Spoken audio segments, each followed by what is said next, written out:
लोक दूषताम कृष्ण कृष्ण कृष्ण हिना विभु।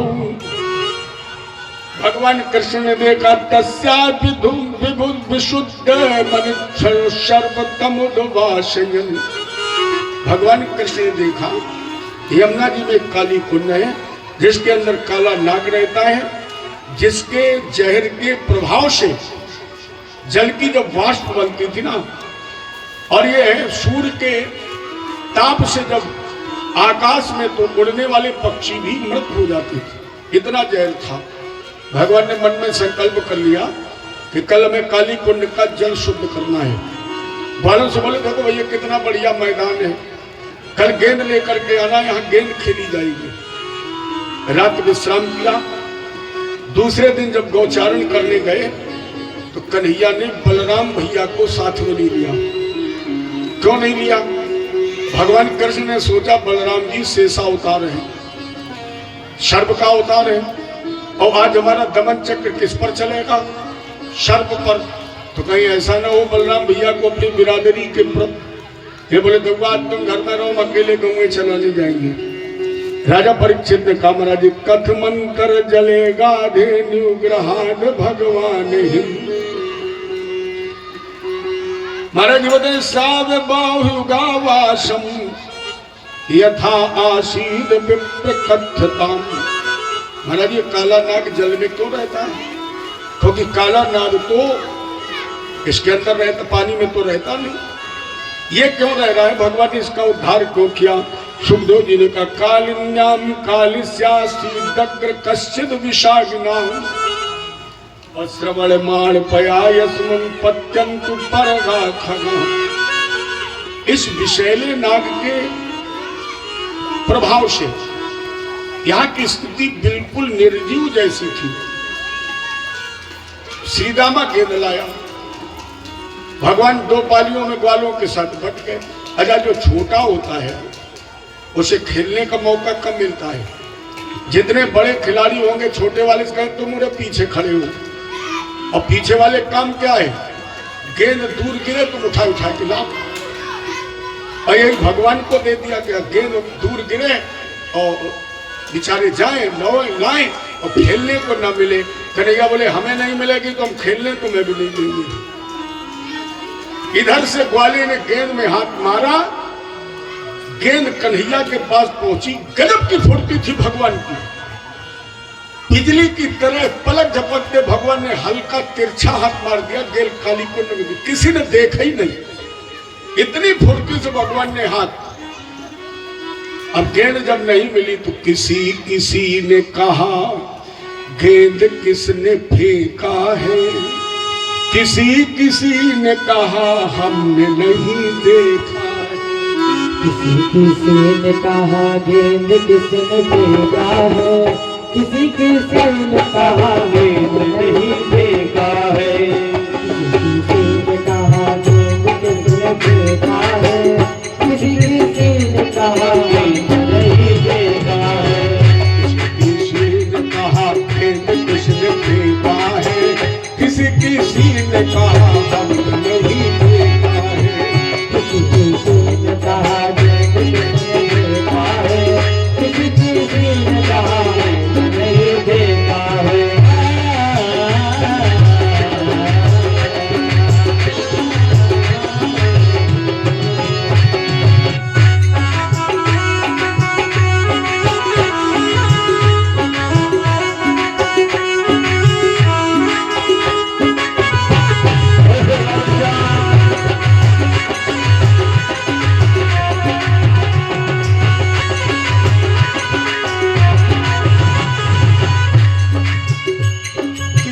किसी ने कहा हमने नहीं देखा है।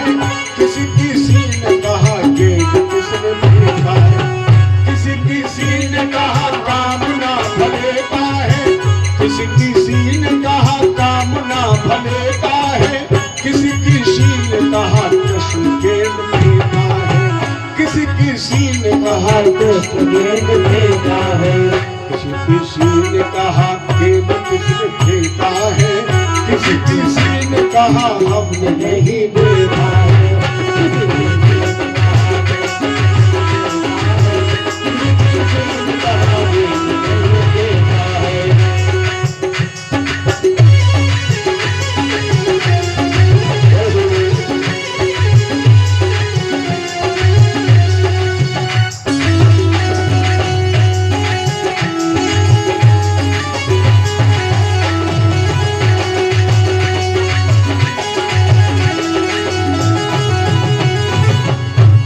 एक ग्वाले ने कहा हमने देखा है, दूसरे ने कहा किसने फेंका है? बोला कृष्ण गेंद, कृष्ण ने। और श्री दामा आया दौड़ कर कन्हैया की कमर में लिपट गया, बोले हमें गेंद चाहिए। कन्हैया बोले भैया गलती हो गई, मुझे पता नहीं था कि गेंद कुंड में गिर जाएगी, इतना गहरा है, इसमें काला नाग रहता है, हम तुम्हारी गेंद लेने जाएंगे, अगर कहीं सर्प ने डस लिया मेरा जीवन नष्ट हो जाएगा। सीधा मां कल तुम्हें नई गेंद मंगवा देंगे, अच्छी गेंद मंगवा देंगे, कीमती गेंद मंगवा देंगे। सीधा मां ने कहा गेंद तो हम वही लेंगे। भगवान ने बहुत समझाया लेकिन श्रीदामा ने कहा गेंद मैं वही लूंगा। भगवान बोले अच्छा वही गेंद मैं अब लाता हूं हाल। श्रीदामा अगर तुम्हें वही गेंद चाहिए तो मैं लेने जा रहा हूं। और दौड़ करके कदम के वृक्ष पर चढ़ गए जिसकी एक डाल काली कुंड के ठीक बीचों बीच लहरा रही। देखो अब तो स्थिति ये है जैसे अपने कानपुर में गंगा जी कानपुर छोड़ करके आगे निकल गई हैं, उसी तरह यमुना जी में भी अपना स्थान छोड़ दिया। 2-3 साल पहले यमुना जी बिहारी जी के मंदिर से आई थी और अब की बार भी आई थी।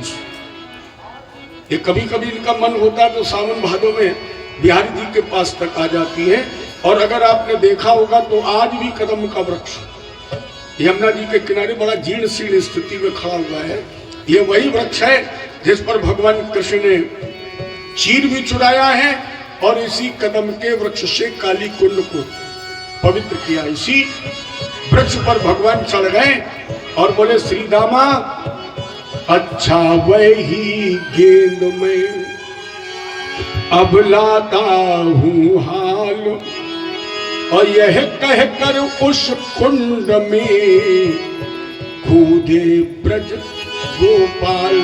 भगवान ने बड़े जोर से डाल हिलाई और डाल हिलाकर इतने वेग से कूदे कि बाल कृष्ण भगवान के शरीर का स्पर्श जब यमुना जी से हुआ तो यमुना जी का जल 400 हाथ ऊपर उछल गया, इतने वेग से कूदे।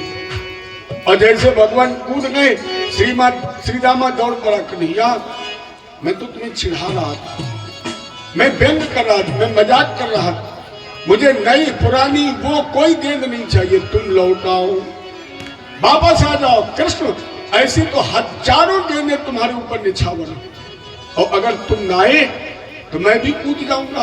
तो जैसे श्रीदामा काली कुंड की तरफ भागा तब तक उधर से बलराम जी मुस्कुराते हुए आ रहे थे। पकड़ लिया श्रीदामा को, रुक जाओ कहां जा रहे हो? श्रीदामा ने कहा दूंगा तुम्हें पता नहीं है मेरा वो बाल गोपाल मेरा प्राण धन कृष्ण काली कुंड में कूद गया है, मैं भी जा रहा हूं। बलराम जी ने कहा रुक जाओ। लिपट गया श्रीदामा, आज मुझे पता लगा। बिल्कुल वैसे बोला है जैसे लक्ष्मण जी से जानकी जी बोली थी। आज उसी प्रकार श्रीदामा कहने लगा दूंगा आज मुझे पता चला है कि तुम कृष्ण से कितना बनावटी प्रेम करते हो। है?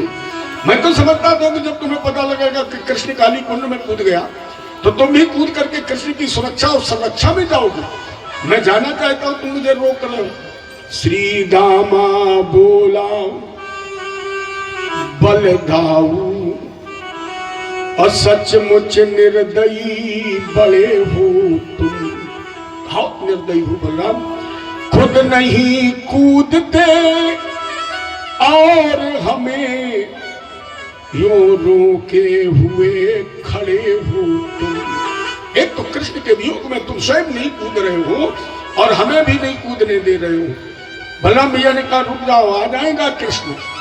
और तब तक ये आवाज वृंदावन में पहुंच गई कि कृष्ण तो काली कुंड में कूद गया। तो आए छाती पीटते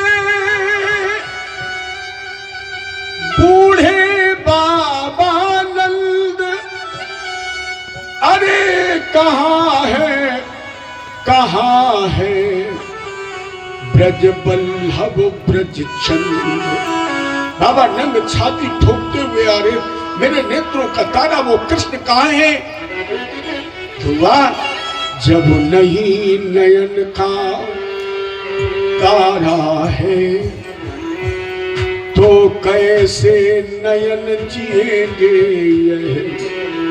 बोलो बोलो, जब प्राणों का प्यारा नहीं रहा तो कैसे प्राण रहेंगे यह। कृष्ण तो इस वृद्ध नंद के नेत्रों की ज्योति है। गोलो, इस वृद्धावस्था में कृष्ण तो मेरा सहारा है, और जब मेरा सहारा ही नहीं रहा, जब नेत्रों की ज्योति ही नहीं रही, तो फिर इस धराधाम पर ये वृद्ध नंद रहकर क्या करेगा? यह कहीं मही पर गिर पड़े। फूट फूट कर रोते हुए बाबा नंद, बूढ़े पिता अशांत, अब बलदाऊ न संभालते तो हो जाता प्राणांत। अगर बलराम भैया न संभाल लेते तो शायद कृष्ण के वियोग में बाबा नंद अपने प्राणों का त्याग कर देते। राजेंद्र, अब जरा विचार करो, जिस कृष्ण के वियोग में ग्वाले कूदना चाहते हैं काली कुंड में, जिस कृष्ण के वियोग में बाबा नंद बेसुध पड़े हुए हैं, जरा कल्पना करिए जब मैया यशोदा को यह पता लगा होगा कि मेरा कृष्ण काली कुंड में कूद गया, क्या हुआ होगा, क्या स्थिति हुई होगी यशोदा की। वहीं से आवाज लगाई, अरे ब्रह्मा तुम कितने निष्ठुर हो, अगर तुझे ये पुत्र लेना ही था तो फिर वृद्धावस्था में तूने यशोदा के हृदय में मामृत स्नेह उमाड़ा ही क्यों? अरे ब्रह्मा बतला दो अरे मुझे कोई, अब मेरी गोदी का लाल कहाँ, अब मेरा मोहन मेरा नंदन मेरा वो ब्रज गोपाल कहाँ? कोई तो बताओ मेरा कृष्ण कहाँ है? वो दाऊ की आंखों का तारा कहाँ है? बलराम तुम बोल क्यों नहीं रहे? राजन, सत्यता ये है कि केवल कृष्ण के वियोग में ग्वाले नहीं रो रहे हैं, कृष्ण के वियोग में केवल मैया यशोदा, बाबा नंद और गोपियां नहीं रो रही हैं, बल्कि सुखदेव जी करे गावो प्रखा वश्य तर रहे क्रंदमाना सुदुखिता। भगवान कृष्ण के वियोग में गावो गौएं रो रही है, कृष्ण के वियोग में बछड़े रो रहे हैं, अश्रु बह रहे हैं। मुझे तो ऐसा लग रहा है कि कदम का वृक्ष झुक गया, अपने को धिक्कार रहा है कि अगर मैं अमर ना होता, अगर मैं इस तट पर खड़ा ना होता, अगर मेरी एक डाल काली कुंड के बीच में लहरा न रही होती, तो मेरा कृष्ण कभी काली कुंड में नहीं कूदता। मैं कितना निराधम हूं कि मेरे आधार से मेरा कृष्ण काली कुंड में कूद गया, इन्हें कदम का वृक्ष भी झुक गया, मानो ये भी कृष्ण के वियोग में झुककर फूट फूट कर रो रहा है। माता के पहले, यशोदा जी ने कहा ब्रह्मा याद रखना, माता के पहले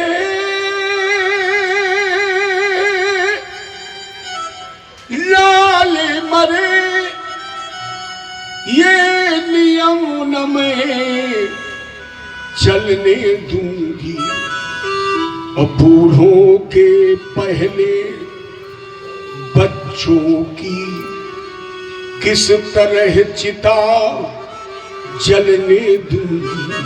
अरे ब्रह्मा, इस संसार में वो कितना अभागा होगा जिसके होते हुए उसके बच्चों की अर्थी उठे, उसकी चिता जले। ये नहीं हो सकता है, आपको विधान पलटना ही पड़ेगा। ब्रजराज चलो चल कर पूछो, वो ब्रज का सितारा डूब गया।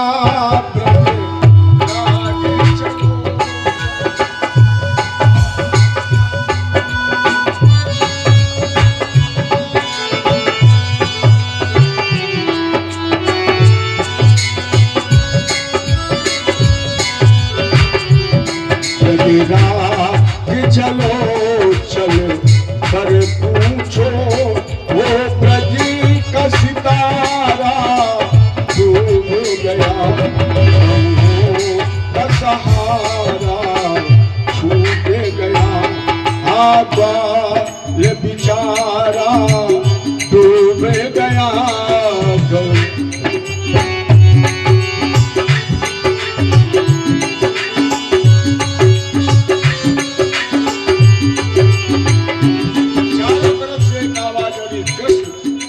गोविंद माधव और सभी बेसुध पड़े हुए हैं। सब कृष्ण के वियोग में रो रहे हैं। गोपियां तो कह रही है मेरा कृष्ण प्रकट हो जाओ। रानी जरा सोचो उस समय राधा जी की स्थिति क्या होगी। जो शरीर दो जान एक है। आवा लगे दिलदार यार प्यारे गलियों में मेरी आ जाओ। दिलदार यार प्यारे गलियों में मेरी आ जाओ।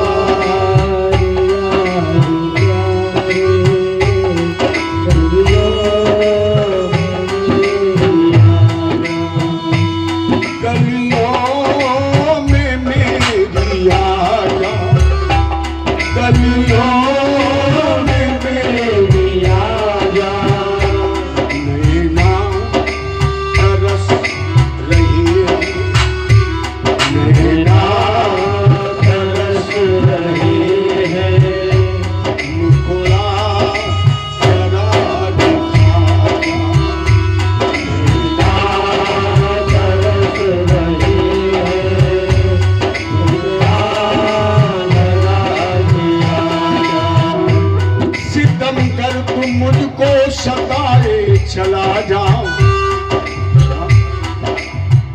सितम कर तुम मुझको सताए चला जाओ। पर मुखड़ा जरा सा दिखाए चला जाओ।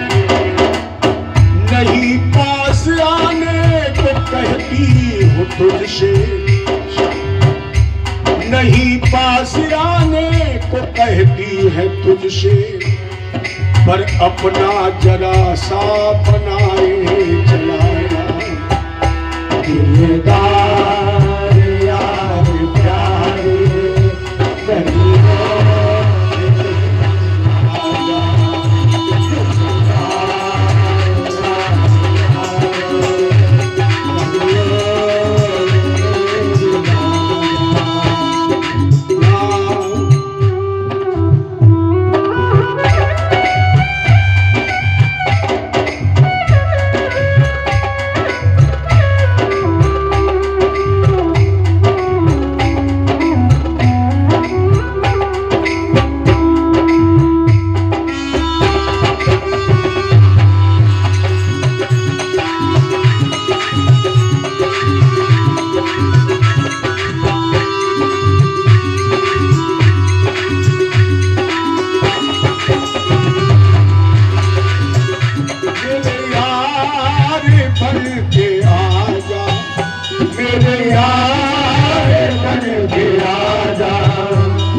बताओ प्यारे,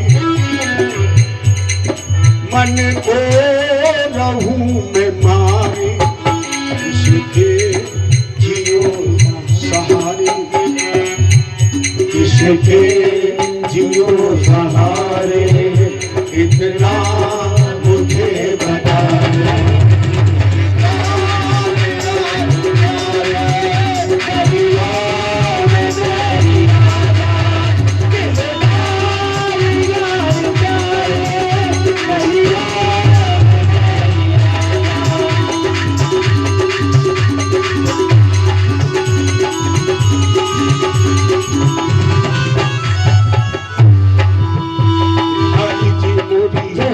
श्याम मोरी कृष्ण मोरी अभियन आगे, श्याम मोरी आगे, अभियन आगे रहियो, अभियन आगे रहियो, श्याम मोरी कृष्ण मोरी हरि जी मोरी आगे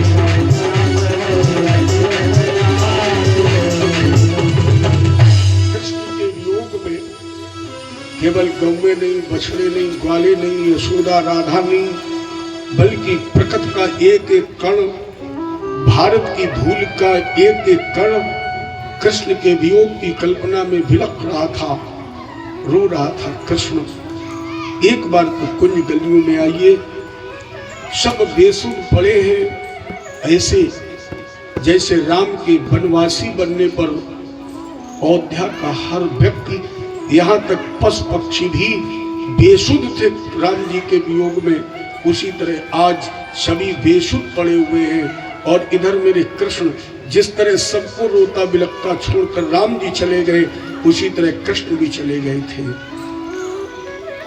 लेकिन कृष्ण ने यमुना जी के धरातल में जाकर गेंद उठाने का प्रयत्न किया।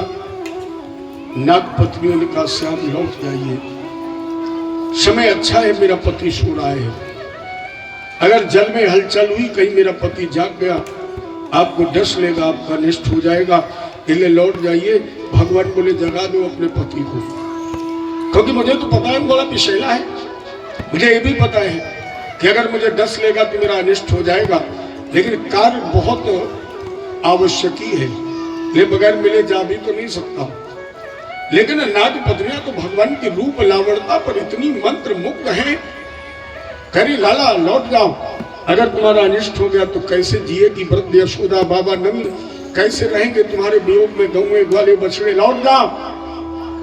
भगवान जान गई है मैं ऐसे जाने नहीं देंगी, इसलिए मेरे गोविंद ने धीरे से पैर बढ़ाया और इस नाग की जहां पूंछ रखी थी, भगवान ने वहीं पैर का अंगूठा रख दिया, और जैसे अंगूठा रखा नाग की निद्रा भंग हो गई और भगवान को सारे फणों से एक साथ डस लिया। इतना जहर था, इतना विष था कि भगवान कृष्ण की भी एक क्षण के लिए आंखें बंद हो गई। ऐसा लगा जैसे भगवान को मूर्छा आ जाएगी। और इसने क्या किया, जैसे नेत्र बंद किए तो नाग ने भगवान को चारों तरफ से लपेट लिया, बंधन में बांध लिया। लेकिन ये पगला भूल गया, ये वो है जिसके स्मरण मात्र से, जिसकी कथा सुनने मात्र से, जिसके नाम संकीर्तन मात्र से बंधन कट जाते हैं, वो किसी के बंधन में कहाँ बन सकता है। ये बांधने की तो कोशिश की है, लेकिन भगवान ने अपना स्वरूप जैसे तंदुरुस्ती बढ़ाई तो चट चट की आवाज के साथ इस नाग की एक एक हड्डी टूट गई, बंधन पड़ गए ढीले। भगवान ने बढ़ाया हाथ, उठाई गेंद, लगाई छलांग, 1000 फण के ऊपर आ गए। बोलो कृष्ण भगवान की। कमर से निकाली वंशी, भगवान ने होठों पर रखी और होठों पर रख करके भगवान ने स्वर फूंका और ऐसा स्वर निकला जैसे महात्मा पांड्या भगवान शंकर ने डमरू बजाकर तांडव नृत्य किया। उसी तरह आज भगवान उस काली नाग के सर पर नृत्य करने लगे। सूर्य जी ने एक बड़ा यहाँ पर प्यारा भजन लिखा है, जरा गुनगुनाइए। तांडो गति मुंडन पर नर्तत बनमाली,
निर्कत बन माली, चम चम चम चरण धरत, जास चरण रज धरत, ध्यान मुन जन्म गमाए, और जाकी गत नहीं शिव विरंच पन्नग पति पाए। जिसका पार तो ब्रह्मा विष्णु और महेश नहीं पाते हैं, वो चरण जैसे शेष के सर पर पहुंचा तो चम चम चम चरण धरत अभय भयो काली, काली को भगवान ने अभय कर दिया। नाग पत्नियों ने बहुत सुंदर भगवान की स्तुति की है। इतनी सुंदर स्तुति तो भगवान की नारद जी नहीं कर पाए, प्रहलाद जी नहीं कर पाए, ध्रुव नहीं कर पाए। जितनी सुंदर स्तुति भगवान की नाग पत्नियों ने की है। आप देखिए 2 श्लोकों में इनकी स्तुति में सुंदरता क्या है। क्या कह रही नाग पत्नियां भगवान से? ननाक पृष्ठम न च सार्वभौमम और न पारमेष्ठ्यम न रसाधिपत्यम न योग सिद्धीर पुनर्भवं वा वाचन्ति यत्पादरजा प्रपन्ना तथेश नाथाय दुरापमन्नस् तमोजनी क्रोध वशोपहीशा संसार चक्रे भ्रमता शरीरनो अयदच्छदिशादिभो समक्षां। नागपतियों ने कहा ननाक पृष्ठम न च सार्वभौमम। ठाकुर जी गोविंद, जिस भक्त को आपके चरणों की धूल मिल जाती है, जिसे आपके चरणों की रज मिल जाती है, वो न तो स्वर्ग चाहते, न पृथ्वी चाहते, न पाताल चाहते हैं। ऐसे भक्त तो ना योग सिद्धि, उन्हें ना तो योग चाहिए न सिद्धि चाहिए। इस श्लोक पर आप सभी लोगों को विशेष ध्यान देने की आवश्यकता है। साधक कौन है, साधना कौन करता है? न योग सिद्धि, उसे ना तो सिद्धि चाहिए।